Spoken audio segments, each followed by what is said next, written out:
Hello दोस्तों, study with concept के इस स्टडी प्लेटफॉर्म पर आप सभी का स्वागत है और साथ ही स्वागत है हमारे इस घटना चक्र की महाश्रृंखला में। तो यहाँ तक हमने देख लिया था, जैन धर्म वाला चल रहा था हमारा। तो यहाँ तक देख लिया था हमने 14 नंबर क्वेश्चन तक। अब हम देखेंगे 15वें नंबर क्वेश्चन से। यहाँ पर है कि प्रभास गिरी जिनका तीर्थ स्थल है वे हैं। प्रभास गिरी, ध्यान रखेंगे, प्रभास गिरी। तो बौद्ध के बारे में तो आपने कभी पढ़ा नहीं है कि प्रभास गिरी हो भी सकता है। शैव के बारे में भी हमको देखने को नहीं मिलता और ना ही वैष्णव के बारे में। इसका आंसर है बी, जैन। कह रहा है कि प्रभास गिरी उत्तर प्रदेश के कौशाम्बी में स्थित जैन तीर्थस्थल है। कौशाम्बी का प्रभास गिरी स्थल 6वें जैन तीर्थंकर पद्म प्रभु से संबंधित है। तो यहाँ पर आपको ध्यान देना है ये कि प्रभास गिरी है कहाँ पे। ये यूपी में है और कहाँ पर, तो कौशाम्बी में। और ये जैन तीर्थस्थल है, ध्यान देंगे। यूपी का जो कौशाम्बी है वो जैन तीर्थस्थल है, इस चीज़ को आप ध्यान रखेंगे। जैन धर्म में पूर्ण ज्ञान के लिए क्या शब्द है, तो अच्छा, एनसीईआरटी मैं जब एनसीईआरटी पढ़ा रही थी आपको तो बहुत अच्छे तरीके से तुलना करके मैंने बताया है कि जैन धर्म में पूर्ण ज्ञान की प्राप्ति को क्या कहते हैं या बौद्ध धर्म में पूर्ण ज्ञान की प्राप्ति को हम क्या कहते हैं, कहाँ कहाँ कि इनका महापरिनिर्वाण हुआ था, किस किस अवस्था में इनकी डेथ हुई थी, डेथ नहीं, किस किस अवस्था में इनको महापरिनिर्वाण की प्राप्ति हुई थी। ये सारी चीज़ें मैंने आपको बता दिया था। तो यहाँ पर देखिए, इसको कैवल्य कहते हैं, कैवल्य। आंसर है सी। और यदि हम बौद्ध धर्म की बात करें, बौद्ध धर्म की बात करें तो इनमें जो ज्ञान की प्राप्ति होती है उसे कहते हैं निर्वाण। निर्वाण, ध्यान देंगे, निर्वाण कहते हैं, महापरिनिर्वाण नहीं, महापरिनिर्वाण तो देह त्याग है ना, ये मतलब जब आत्मा वाली निकलती है, जब का है ये महापरिनिर्वाण। तो महापरिनिर्वाण की जो प्राप्ति हुई थी महात्मा बुद्ध को, ये हुआ था कुशीनारा में और 80 वर्ष की अवस्था में हुआ था। 80 वर्ष की अवस्था में हुआ था ये, ठीक है। और इनका जो महापरिनिर्वाण हुआ था महावीर स्वामी का ये हुआ था 72 वर्ष की अवस्था में। ये चीज़ें पूछ लेता है। इनका जो जन्म हुआ था हमने बहुत अच्छे तरीके से देख लिया था। इनका जो जन्म वो हुआ था लुम्बिनी में और इनका जन्म हुआ था कुंडल ग्राम में, इनका जन्म हुआ था। तो सारी चीज़ें आपको जब ऐसे तुलना करके आप चीज़ों को पढ़ेंगे ना तो भूलेंगे नहीं चीज़ों को आप, चाहे कैसे भी घुमा करके आपको क्वेश्चन दे दे। और ऐसा नहीं है कि ये फैक्ट यहाँ पर पढ़ाया जा रहा है, फैक्ट तो है लेकिन स्टेटमेंट आपका फैक्टों से ही तो बनता है घुमा करके। कई सारे क्वेश्चन मैंने आपको बताया भी है, कई सारे क्वेश्चन को मैंने लिया भी है एनसीईआरटी वाले में, जो मैंने एनसीईआरटी का खुद पढ़ाया है वीडियो उसमें, कि किस तरीके से स्टेटमेंट को चेंज कर करके दिया जाता है। तो ये चीज़ें आप थोड़ा सा ध्यान रखेंगे। फिर है कि महावीर स्वामी को किस नदी के तट पर ज्ञानोदय प्राप्त हुआ था, यानी ज्ञान की प्राप्ति उन्हें किस नदी के तट पर हुई थी। तो ये हुआ था ऋजुपालिका नदी पे और बुद्ध को हुआ था निरंजना नदी पे, निरंजना नदी जिसे फल्गु भी कहते हैं, फल्गु नदी भी कहते हैं। तो इनको यहाँ पर हुआ था और इनको यहाँ पर हुआ था। और अभी हमने ऊपर देखा कि इनको अमावस्या के दिन ज्ञान की प्राप्ति हुई थी, अमावस्या, और इनको पूर्णिमा के दिन। ये चीज़ें हमने देख लिया था। फिर एक त्रिरत्न सिद्धांत, सम्यक धारण, सम्यक चरित्र, सम्यक ज्ञान, जिस धर्म की महिमा है वह है जैन धर्म।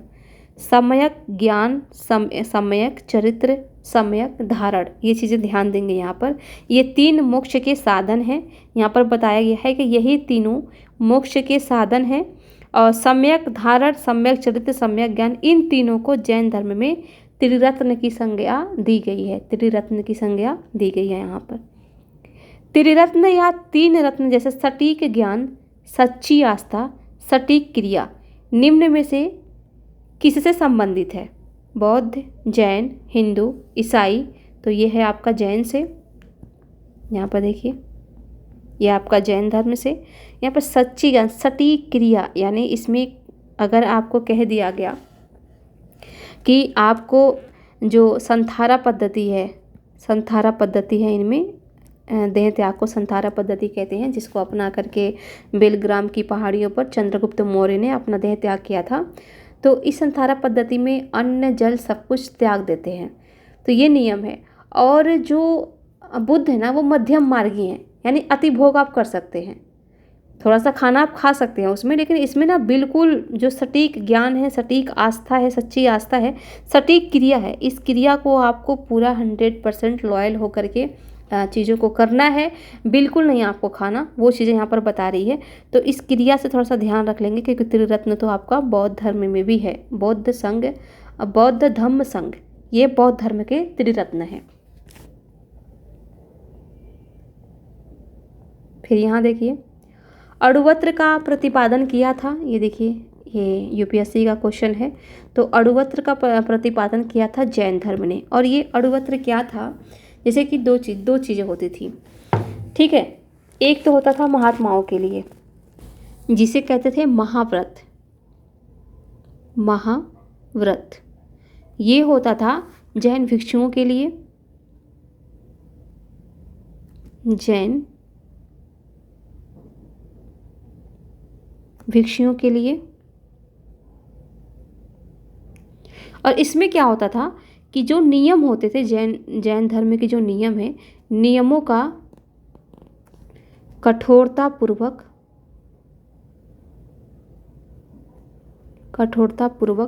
पालन करना, कठोरतापूर्वक पालन करना होता था। और एक होता था आपका अणुव्रत। अणुव्रत में क्या होता था, इसमें होता था कि गृहस्थ जीवन जीने वाले जो लोग होते थे, गृहस्थ जीवन जीने वाले वे घर पर रहकर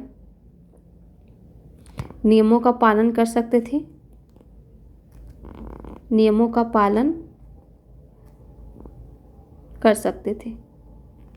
यानी घर पर रह करके इनके जो थोड़ा सा नियम जो होते थे ना, इनमें कठोरता में कमी होती थी, थोड़ा कठोरता में कमी होती थी। तो इनके जो नियम होते थे, दो प्रकार के नियम होते थे। एक होता था महाव्रत। तो आप नाम से थोड़ा सा ध्यान रखिएगा, कंफ्यूज मत होइए कि महाव्रत यानी जो जैन भिक्षु होंगे, जो महात्मा होंगे, वही इस नियम को बहुत ही कठोरतापूर्वक होता था, वही इस नियम को पालन कर सकते हैं। और अणुव्रत यानी जो घर पर रहते थे, वो घर से ही नियमों का पालन करेंगे। जैन भिक्षुओं को दान देना, जैन शिक्षा का प्रचार प्रसार करना घरों के ही माध्यम से, तो वो इन नियमों का घरों के माध्यम से पालन करते थे, उन्हीं को कहते थे अणुव्रत। यहाँ पर दिया है कि जैन धर्म में पंच महाव्रत कौन कौन सा है? अहिंसा, सत्य, ब्रह्मचर्य, अस्तेय एवं अपरिग्रह। तो जो अहिंसा था, सत्य था, अस्तेय था, अपरिग्रह था, इसको पार्श्वनाथ के द्वारा प्रतिपादन किया गया था। और जो ब्रह्मचर्य था, इसका प्रतिपादन किया गया था स्वामी महावीर के द्वारा। तो ये चीज़ें ध्यान रखेंगे।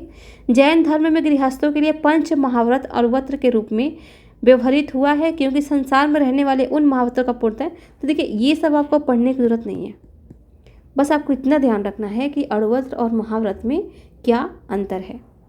स्यादवाद सिद्धांत क्या है? लोकायत। स्यादवाद सिद्धांत किसका है? लोकायत धर्म का है, शैव धर्म का है, वैष्णव धर्म का है। तो लोकायत का नाम हमने कभी सुना है? ना शैव का, ना वैष्णव का। आंसर है आपका सी, जैन धर्म। महावीर स्वामी जैन धर्म के 24वें तीर्थंकर थे। इन्होंने वेदों और अपौरुषेयता स्वीकार करने से इनकार कर दिया, धार्मिक सामाजिक रूढ़ियों एवं पाखंडों का विरोध किया। उन्होंने आत्मवादियों तथा नास्तिकों के एकांतित मतों को छोड़कर बीच का मार्ग अपना, जिसे अनेकवांत कहा जाता है। यानी है भी नहीं भी, सही है नहीं भी है।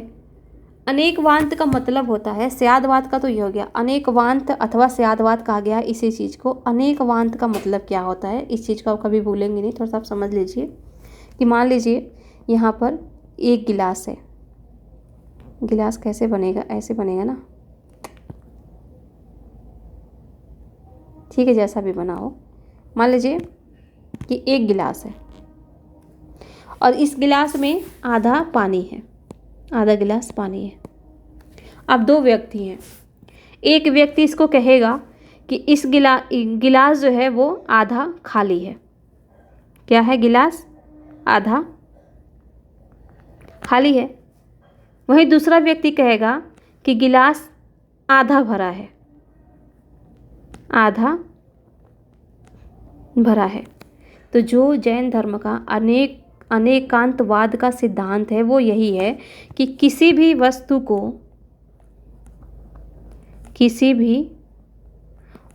को देखने समझने का नज़रिया प्रत्येक व्यक्ति का अलग अलग होता है। यानी अनेकों तरह से हम किसी भी चीज़ को देख सकते हैं। तो इस गिलास के माध्यम से अब आप समझ गए होंगे और इस चीज़ को आप कभी भूलेंगे नहीं कि अनेकवांत आखिर है क्या रियल में। अनेकवांत मतलब एक चीज़ का अनेकों अर्थ। आप एक चीज़ को अनेकों रूप में बोल सकते हैं। सपोज आप मान लीजिए कि प्री का एग्ज़ाम आपका हो रहा है। प्री के एग्ज़ाम में सभी को एक जैसे ही क्वेश्चंस मिलते हैं, ऑब्जेक्टिव टाइप, ठीक है, ये क्वेश्चन आपको मिलता है। तो इसको सॉल्व करना सभी के लिए अनिवार्य है। लेकिन वही जब हम मेंस लिखते हैं ना, मेंस, तो ये हमारा होता है सब्जेक्टिव टाइप, और इसमें एक ही क्वेश्चन होगा। लेकिन आप देखेंगे कि अगर कोई गूगल का कॉपी ना करे, मतलब सॉरी मेंस में तो इंसान हॉल में बैठा रहेगा तो भला गूगल की कॉपी कैसे करेगा।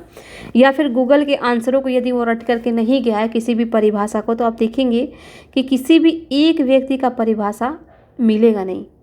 सबका अपना अलग अलग दृष्टिकोण होगा। कोई भी क्वेश्चन पूछा होगा एग्जामिनर, जितने बच्चे कॉपी लिखेंगे उन सब का दृष्टिकोण अलग अलग ही आप पाएंगे। तो ये होता है आपका ये क्या है? अनेकांतवाद। तो यही चीज़ है। फिर है स्यादवाद संबंधित है, तो हमने देख ही लिया जैन धर्म से है। निम्नलिखित में से कौन से सिद्धांत जैन धर्म से संबंधित हैं? तो देखिए अनेकवांत है, अनेकांतवाद है, तो एक इसमें नहीं है, इसमें नहीं है, एक इसमें है, एक इसमें है। सर्वस्तिवाद, स्यादवाद और शून्यवाद। स्यादवाद भी हमने देखा इसी को कहते हैं, स्यादवाद भी। तो चौथा भी है, तो 1 और 4, इसमें 4 नहीं है, आपका आंसर हो गया ए। तो इस तरीके से ना आपको चीज़ों को बहुत ज़्यादा रटना नहीं है। और देखिए यहाँ पर तो फैक्ट ही आपका काम आया ना, यहाँ पर कौन सा कॉन्सेप्ट आपका काम आ रहा है, तो ऐसा नहीं है। और ये देखिए किस में पूछा है, जो आरएस का एग्ज़ाम है 2021 में ही पूछा है। तो ऐसी बात नहीं है कि आप यहाँ पर जो प्रैक्टिस करते हैं चीज़ों का, और मैं आपको बार बार बोलती हूँ, हमेशा बोलती हूँ कि यदि आपको प्रैक्टिस करनी है ना, तो आप कभी इस इंस्टीट्यूट का, कभी उस इंस्टीट्यूट का, ऐसे टेस्टों से आप बचिए। आपको जितना प्रैक्टिस करना है, जितना दिमाग लगाना है, वो आप PYQ पे लगाइए। और वो जितने भी स्टेट PCS के हैं वहाँ से लीजिए, उनके लोकल को छोड़ करके, हिंदी वगैरह जो पूछता है जैसे कि RO में, उनको छोड़ करके बाकी जो GS के क्वेश्चंस होते हैं, करंट को छोड़ दीजिए, बाकी जो GS के जो क्वेश्चन होते हैं ना, आप उन्हीं में अपने दिमाग को भिड़ाइए कि अच्छा ये ऐसे था, तो ये ऐसे था, अच्छा यहाँ पर गलती हो सकती थी मेरे से, मैं इसको ऐसे सोच सकता था। तो जब ऐसे ही बार बार उस चीज़ को पढ़ेंगे ना, तो आप में खुद ही एक क्रिएटिविटी आ जाएगी। और आप किसी भी पैराग्राफ में अगर कोई भी चीज़ पढ़ रहे हैं तो खुद ब खुद उस चीज़ को सोच लेंगे कि किस तरीके से यहाँ से क्वेश्चन उठाया जा सकता है, किस तरीके से और क्वेश्चन बन सकते हैं, मैं किस तरीके से इस चीज़ को तैयार कर सकता हूँ या कर सकती हूँ। जो भी चीज़ें हैं आप आराम से वो चीज़ें सीख लेंगे। तो यहाँ पर यही था, आपको बहुत ज़्यादा यहाँ पर जाने की ज़रूरत नहीं थी। और देखिए आप यहाँ पर आंसर तक पहुँच गए। बाकी शून्यवाद है, स्यादवाद है, इसके बारे में यहाँ पर नीचे दिया गया है। कह रहा है कि अनेकांतवाद अथवा स्यादवाद जैन धर्म से संबंधित है।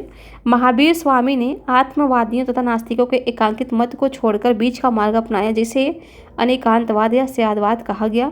तो ये सब छोड़ दीजिए, यहाँ पर आइए। शून्यवाद बौद्ध धर्म का एक संप्रदाय है। अब यहाँ से एक नई इन्फॉर्मेशन मिली आपको, जिसके प्रवर्तक थे नागार्जुन। नागार्जुन थे शून्यवाद के प्रवर्तक। जबकि सर्वस्तिवाद बौद्ध दर्शन का एक संप्रदाय है। और ये जब मैं आपको विज़न पढ़ा रही थी, यदि आपने वीडियो देखा होगा विज़न मंथली मैगजीन का, तो उसमें जो PT 365 का, तो उसमें जो आर्ट एंड कल्चर का जो PDF है ना, उसमें इसके जो बौद्ध दर्शन के जितने भी शाखाएं होती हैं, बहुत ही अच्छी तरीके से एक एक शाखा को दे दिया गया था। अब मैं पूरा उसमें करवाई हूँ। और ऐसा नहीं है कि अगर अभी भी उस चीज़ को, उस वीडियो को आप देखते हैं तो आगे बहुत वो काम आने वाला है। क्योंकि जो चीज़ें यहाँ पर, जो दर्शन, जो संप्रदाय, यहाँ बौद्ध या जैन से संबंधित है वो तो बदलेंगे तो थोड़ी ना, वो बदलेंगी नहीं, वो वही रहेंगी। तो वहाँ से आप काफ़ी चीज़ें सीख सकते हैं। फिर है कि यहाँ पर कह रहा है कि जो सर्वस्तिवाद है, जिसका मानना है कि तीनों काल में संसार की सभी वस्तुओं का अस्तित्व है, इसे वैभाषिक भी कहते हैं, अतः विकल्प ए सत्य है। ये देखिए वैभाषिक भी इसको कहते हैं, और ये भी शब्द उसमें था। वैभाषिक किससे संबंधित है, यहाँ से क्वेश्चन आपसे पूछ सकता है कि वैभाषिक का संबंध किस धर्म से है, जैन धर्म से है कि बौद्ध धर्म से है, शैव धर्म से है कि वैष्णव धर्म से है। तो ये चीज़ें आपको ध्यान रखना है कि किससे है, ये आपका बौद्ध धर्म से है। और इसका मतलब क्या होता है सर्वस्तिवाद का, इसका मतलब होता है कि तीनों काल में संसार की सभी वस्तुओं का अस्तित्व है। ठीक है, वो क्या था, द्वापर, त्रेता, ऐसे करके जो युग था ना, उसके बारे में यहाँ पर, उन युगों के बारे में यहाँ पर बात की जा रही है। जैन दर्शन के अनुसार सृष्टि की रचना एवं पालन पोषण सार्वभौमिक विधान से हुआ है, सार्वभौमिक सत्य से हुआ है, सार्वभौमिक आस्था से हुआ है, या सार्वभौमिक आत्मा से हुआ है।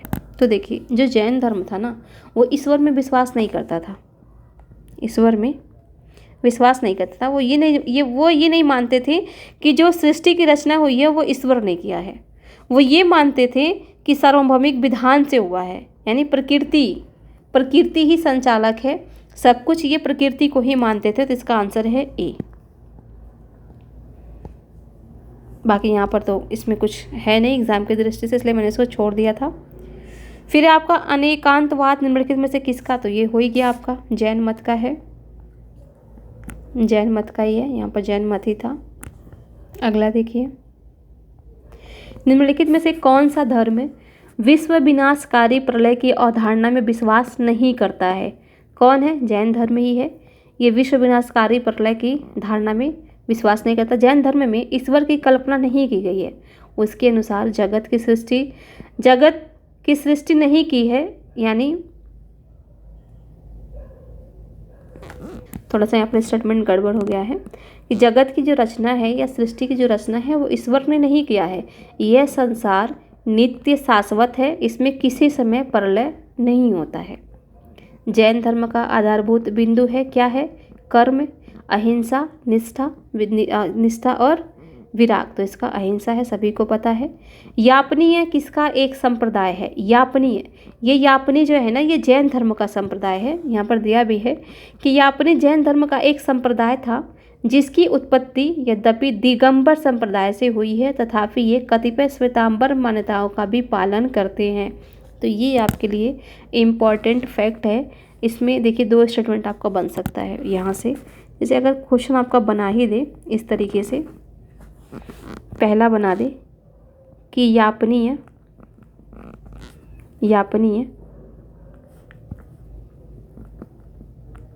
जैन धर्म का एक संप्रदाय है। दूसरा बना दे कि इस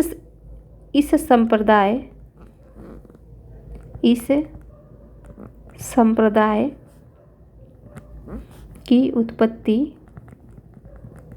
उत्पत्ति दिगंबर संप्रदाय, समझ जाएगा यहाँ पर, दिगंबर संप्रदाय से हुई है। तीसरा आपका बना दे ये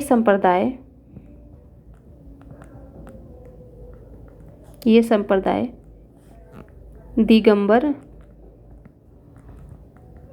व श्वेतांबर मान्यताओं का पालन करते हैं। ठीक है, फिर यहाँ पर आपका बना दे इनमें से कौन सा सही है कौन सा, वो तो हम बाद में कर लेंगे। यहाँ पर बना दे कि 1, 2, 3 यानी तीनों सही। बी आपका बना दे केवल 1 सही। सी आपका बना दे 1 और 3 सही। चौथा आपका बना दे यानी डी आपका बना दे केवल 3 सही। ऐसे आपका बना दे।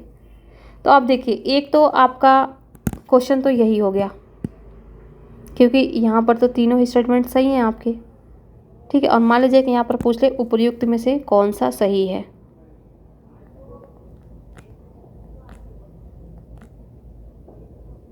सही का चुनाव कीजिए, ठीक है, ऐसे कर दिया आपसे।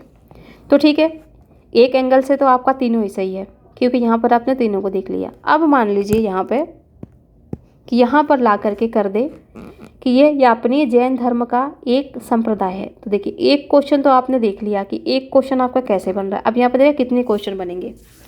दूसरा क्वेश्चन आपका यहाँ कर दिया जैन, तो यहाँ कर देगा बौद्ध। बौद्ध। अब आंसर निकालिए, एक गलत, एक गलत, फिर यहाँ पर एक दो कर लीजिए, एक हो गया, दो, तीन कर लीजिए, तीन। तो यहाँ पर देखिए एक गलत हुआ, एक यहाँ भी गलत हुआ, और यहाँ पर दो और तीन सही कर लीजिए।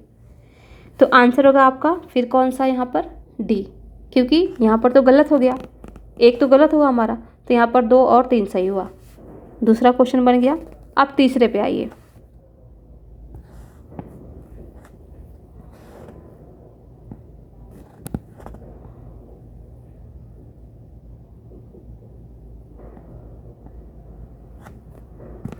तीसरा आपका कैसे बनेगा, यहाँ पर ये संप्रदाय दिगंबर एवं श्वेतांबर मान्यताओं का पालन करते हैं। तो यहाँ पर कर देगा ये संप्रदाय केवल दिगंबर का ही पालन करते हैं, यहाँ पर ऐसे कर देगा।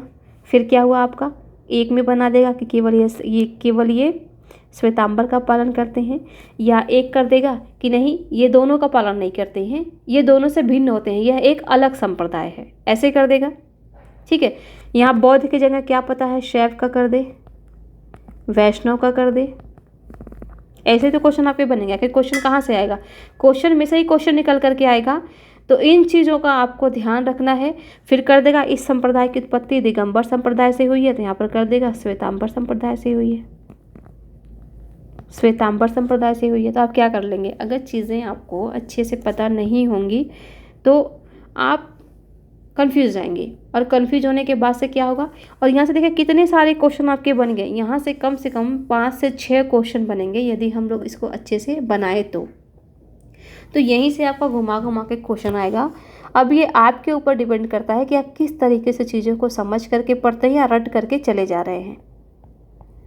फिर आपका कि भारत की धार्मिक प्रथाओं के संदर्भ में स्थानक वासी संप्रदाय का संबंध किससे है, तो ये भी आपका जैन धर्म से ही है, स्थानक वासी। अब यहाँ पर देखिए स्थानक वासी होते क्या थे। तो एनसीईआरटी में मैंने आपको समझाया था कि जब अकाल पड़ा था मगध में अकाल जब पड़ा था तो यहाँ से 2 संप्रदायों में ये विभाजित हो गया था, मतलब तब विभाजित नहीं हुआ था। तो एक थे स्थूल भद्र, ये क्या किए, अपने अनुयायी को, जो इनके अनुयायी थे, लेकर मगध में ही रहे, ये बाहर नहीं गए। तो ये कहलाएं स्थानक वासी। लेकिन वहीं दूसरी तरफ थे भद्रबाहु, ये जैसे ही अकाल पड़ा ये अपने अनुयायी को लेकर के दक्षिण चले गए। तो जब ये वहाँ से आए दक्षिण से, तो स्थूल भद्र के अनुयायी जो थे और स्थूल भद्र जो थे, इन्होंने विवाद खड़ा कर दिया कि जब अकाल पड़ा था तब तो आप देश छोड़ के, जब अकाल पड़ा था तब तो आप भाग गए थे, अब इतने दिनों बाद क्यों आ रहे हैं, जब सब कुछ स्थिति सही हो गई है तो फिर आपको आने की क्या ज़रूरत थी। तो वही चीज़ें हैं, इनमें यहाँ से मतभेद हुआ, और मतभेद होने के पश्चात 2 संप्रदाय में ये विभाजित हो गए। एक कहलाया श्वेतांबर और दूसरा कहलाया दिगंबर। श्वेतांबर के थे, ये श्वेत वस्त्र धारण करते थे, लेकिन जो दिगंबर के लोग थे, दिग मतलब होता है आपका आकाश, और अंबर मीन्स होता है, थोड़ा सा कंफ्यूज हो रही मैं, अच्छा, दिग मतलब होता है वस्त्र, वस्त्र। और अंबर मतलब होता है आकाश। तो ये आकाश को ही अपना वस्त्र समझते थे और इसलिए ये वस्त्र धारण नहीं करते थे। वस्त्र धारण नहीं करते थे। इसमें महिलाएं शामिल हो सकती थीं, लेकिन इसमें महिलाएं शामिल नहीं हो सकती थीं।